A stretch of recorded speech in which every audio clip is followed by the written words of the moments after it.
La Bible en un an, la 54e journée, le livre du Lévitique, chapitre 14, versets 1 à 57, le livre des Psaumes, chapitre 40, versets 1 à 12, le livre des Proverbes, chapitre 8, versets 12 à 21, l'évangile de Matthieu, chapitre 12, verset 46 au chapitre 13, verset 23. Le livre du Lévitique, chapitre 14. L'Éternel dit à Moïse: Voici quelle sera la loi sur le lépreux pour le jour de sa purification. On l'amènera devant le prêtre. Le prêtre sortira du camp et examinera le lépreux.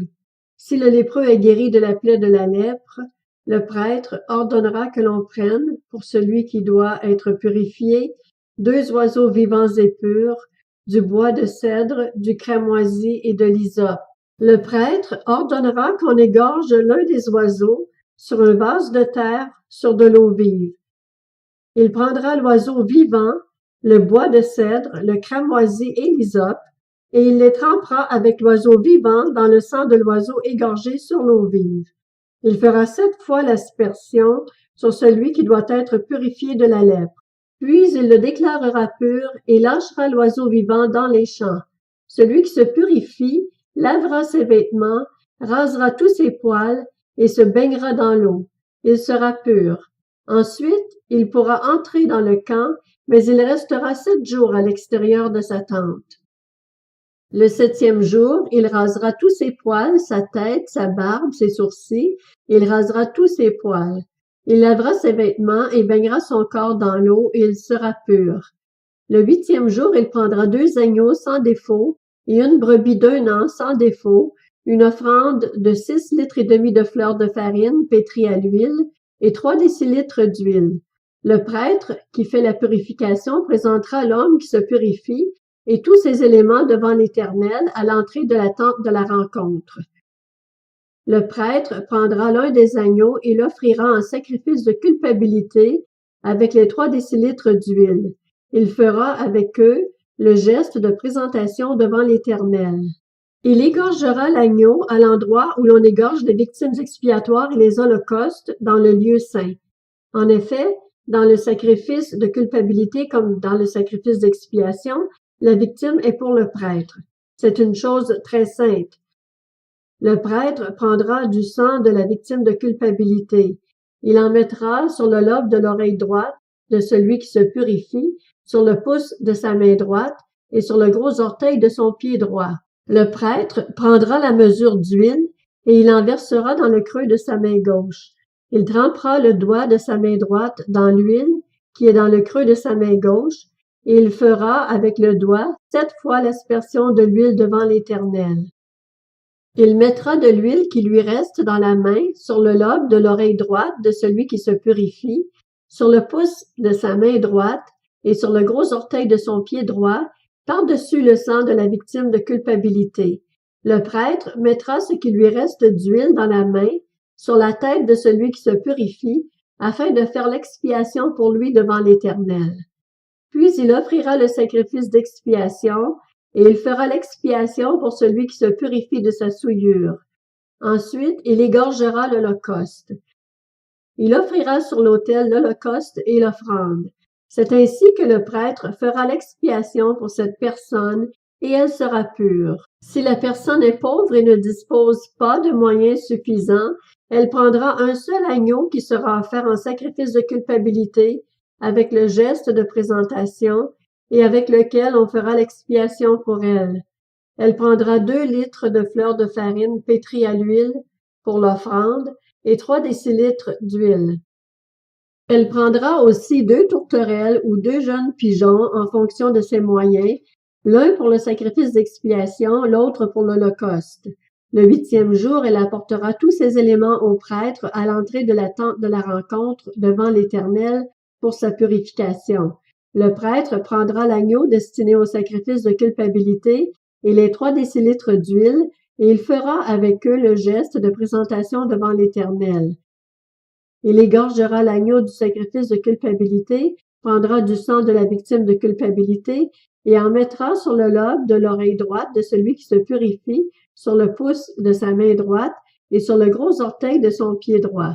Le prêtre versera de l'huile dans le creux de sa main gauche. Il fera avec le doigt de sa main droite 7 fois l'aspersion de l'huile qui est dans sa main gauche devant l'Éternel. Il mettra de l'huile qui est dans sa main sur le lobe de l'oreille droite de celui qui se purifie, sur le pouce de sa main droite et sur le gros orteil de son pied droit, là où il a mis du sang de la victime de culpabilité. Le prêtre mettra ce qui lui reste d'huile dans la main sur la tête de celui qui se purifie, afin de faire l'expiation pour lui devant l'Éternel. Puis il offrira l'une des tourterelles ou l'un des jeunes pigeons que la personne aura pu se procurer, l'un en sacrifice d'expiation, l'autre en holocauste avec l'offrande. C'est ainsi qu'il fera l'expiation devant l'Éternel pour celui qui se purifie. Telle est la loi pour la purification de celui qui a une plaie de lèpre et qui ne dispose pas de moyens suffisants. L'Éternel dit à Moïse et à Aaron, « Lorsque vous serez entrés dans le pays de Canaan dont je vous donne la possession, si je mets une plaie de lèpre sur une maison du pays que vous posséderez, le propriétaire de la maison ira le déclarer au prêtre en disant, « J'aperçois comme une plaie dans ma maison. » Avant d'entrer dans la maison pour examiner la plaie, le prêtre ordonnera qu'on la vide afin que tout ce qu'elle contient ne devienne pas impur. Après cela, il entrera pour examiner la maison. Le prêtre examinera la plaie. S'il voit qu'elle se présente sur les murs de la maison sous forme de cavités verdâtres ou rougeâtres qui font un creux dans le mur, il sortira de la maison et quand il sera à la porte, il fera fermer la maison pour 7 jours. Il y retournera le 7e jour. S'il voit que la plaie s'est étendue sur les murs de la maison, il ordonnera qu'on enlève les pierres attaquées de la plaie et qu'on les jette à l'extérieur de la ville dans un endroit impur. Il fera racler tout l'intérieur de la maison et l'on jettera à l'extérieur de la ville dans un endroit impur la poussière qu'on aura raclée. On prendra d'autres pierres que l'on mettra à la place des premières et l'on prendra un autre mortier pour recrépir la maison. Si la plaie apparaît de nouveau dans la maison, après qu'on a enlevé les pierres, raclé et recrépi la maison, le prêtre y retournera. S'il voit que la plaie s'est étendue dans la maison, c'est une lèpre durable dans la maison. Elle est impure. On démolira la maison, les pierres, le bois et tout le mortier de la maison. On portera ces éléments à l'extérieur de la ville, dans un endroit impur. Si quelqu'un est entré dans la maison pendant toute la période où elle était fermée, il sera impur jusqu'au soir. Si quelqu'un y a couché, il lavera ses vêtements. Si quelqu'un y a mangé, il lavera aussi ses vêtements. Si le prêtre, qui est retourné dans la maison, voit que la plaie ne s'est pas étendue après que la maison a été recrépie, il déclarera la maison pure, car la plaie est guérie. Il prendra 2 oiseaux, du bois de cèdre, du cramoisi et de l'hysope pour purifier la maison. Il égorgera l'un des oiseaux sur un vase de terre, sur de l'eau vive. Il prendra le bois de cèdre, l'hysope, le cramoisi et l'oiseau vivant, les trempera dans le sang de l'oiseau égorgé et dans l'eau vive, et fera 7 fois l'aspersion sur la maison. Il purifiera la maison avec le sang de l'oiseau, l'eau vive, l'oiseau vivant, le bois de cèdre, l'hysope et le cramoisi. Il lâchera l'oiseau vivant à l'extérieur de la ville, dans les champs. C'est ainsi qu'il fera l'expiation pour la maison et elle sera pure. Telle est la loi pour toute plaie de lèpre et pour la teigne, pour la lèpre des vêtements et des maisons, pour les grosseurs, les dartres et les taches. Elle enseigne quand une chose est impure et quand elle est pure. Telle est la loi sur la lèpre. Le livre des psaumes, chapitre 40. Au chef de chœur, psaume de David. J'avais mis mon espérance en l'Éternel, et il s'est penché vers moi. Il a écouté mes cris. Il m'a retiré de la fosse de destruction, du fond de la boue, et il a établi mes pieds sur le rocher. Il a affermi mes pas. Il a mis dans ma bouche un cantique nouveau, une louange à notre Dieu. Beaucoup l'ont vu. Ils ont eu de la crainte et se sont confiés en l'Éternel. Heureux l'homme qui place sa confiance en l'Éternel et qui ne se tourne pas vers les orgueilleux et les menteurs. Éternel, mon Dieu, tu as multiplié tes merveilles et tes plans en notre faveur. Personne n'est comparable à toi. Je voudrais les raconter et les proclamer, mais leur nombre est trop grand pour en faire le compte.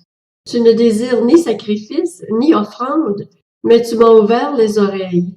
Tu ne demandes ni holocauste, ni sacrifice pour le péché. Alors j'ai dit, me voici, je viens. Dans le rouleau du livre, il est écrit à mon sujet, pour faire ta volonté, mon Dieu.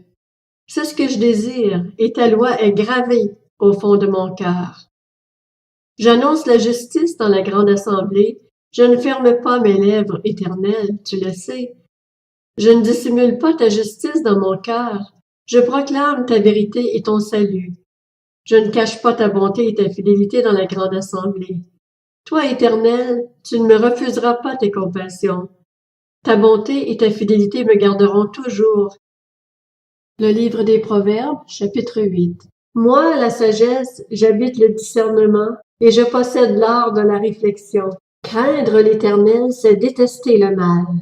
L'arrogance, l'orgueil, la voix du mal et la bouche perverse, voilà ce que je déteste. C'est à moi qu'appartiennent le conseil et le succès. Je suis l'intelligence, la puissance m'appartient. Par moi, les rois règnent et les dirigeants ordonnent ce qui est juste. Par moi gouvernent les chefs, les grands, tous les juges de la terre. J'aime ceux qui m'aiment et ceux qui me cherchent me trouvent. Avec moi sont la richesse et la gloire, les valeurs élevées et la justice. Mon fruit est meilleur que l'or pur, et le profit qu'on tire de moi est préférable à l'argent. Je marche sur le chemin de la justice, au milieu des sentiers du droit, pour donner des biens en héritage à ceux qui m'aiment et pour remplir leur trésor. Évangile selon Matthieu chapitre 12. Comme Jésus parlait encore à la foule, sa mère et ses frères qui étaient dehors cherchaient à lui parler. Quelqu'un lui dit, ta mère et tes frères sont dehors et cherchent à te parler. Mais Jésus répondit à celui qui lui parlait, qui est ma mère et qui sont mes frères? Puis il tendit la main vers ses disciples et dit, voici ma mère et mes frères. En effet, celui qui fait la volonté de mon Père céleste, celui-là est mon frère, ma sœur, ma mère.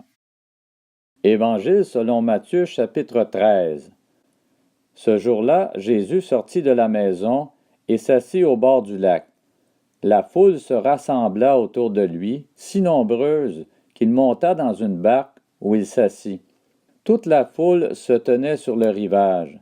Il leur parla en parabole sur beaucoup de choses. Il dit, un semeur sortit pour semer. Comme il semait, une partie de la semence tomba le long du chemin. Les oiseaux vinrent et la mangèrent. Une autre partie tomba dans un sol pierreux, où elle n'avait pas beaucoup de terre. Elle leva aussitôt parce qu'elle ne trouva pas un terrain profond. Mais quand le soleil parut, elle fut brûlée et sécha, faute de racines. Une autre partie tomba parmi les ronces. Les ronces poussèrent et l'étouffèrent. Une autre partie tomba dans la bonne terre. Elle donna du fruit avec un rapport de 100, 60 ou 30 pour 1. Que celui qui a des oreilles pour entendre, entende. Les disciples s'approchèrent et lui dirent, « Pourquoi leur parles-tu en parabole? » Jésus leur répondit, « Parce qu'il vous a été donné à vous de connaître les mystères du royaume des cieux, mais qu'à eux cela n'a pas été donné. En effet, on donnera à celui qui a, et il sera dans l'abondance, mais à celui qui n'a pas, on enlèvera même ce qu'il a. C'est pourquoi je leur parle en parabole, parce qu'en voyant, ils ne voient pas, et qu'en entendant, ils n'entendent pas et ne comprennent pas. Pour eux s'accomplit cette prophétie d'Ésaïe. Vous aurez beau entendre, vous ne comprendrez pas. Vous aurez beau regarder, vous ne verrez pas. En effet, le cœur de ce peuple est devenu insensible. Ils se sont bouchés les oreilles, ils ont fermé les yeux de peur que leurs yeux ne voient, que leurs oreilles n'entendent, que leur cœur ne comprenne, qu'ils ne se convertissent et que je ne les guérisse. Mais heureux sont vos yeux parce qu'ils voient et vos oreilles parce qu'elles entendent. Je vous le dis en vérité, beaucoup de prophètes et de justes ont désiré voir ce que vous voyez et ne l'ont pas vu, entendre ce que vous entendez et ne l'ont pas entendu. Vous donc, écoutez ce que signifie la parabole du semeur. Lorsqu'un homme entend la parole du royaume et ne la comprend pas, le mauvais vient et enlève ce qui a été semé dans son cœur. Cet homme est celui qui a reçu la semence le long du chemin. Celui qui a reçu la semence dans le sol pierreux, c'est celui qui entend la parole et l'accepte aussitôt avec joie. Mais il n'a pas de racine en lui-même. Il est l'homme d'un moment, et dès que surviennent les difficultés ou la persécution à cause de la parole, il trébuche.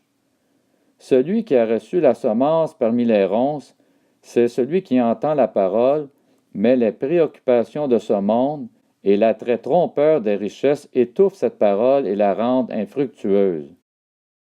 Celui qui a reçu la semence dans la bonne terre, c'est celui qui entend la parole et la comprend. Il porte du fruit avec un rapport de 100, 60 ou 30 pour 1.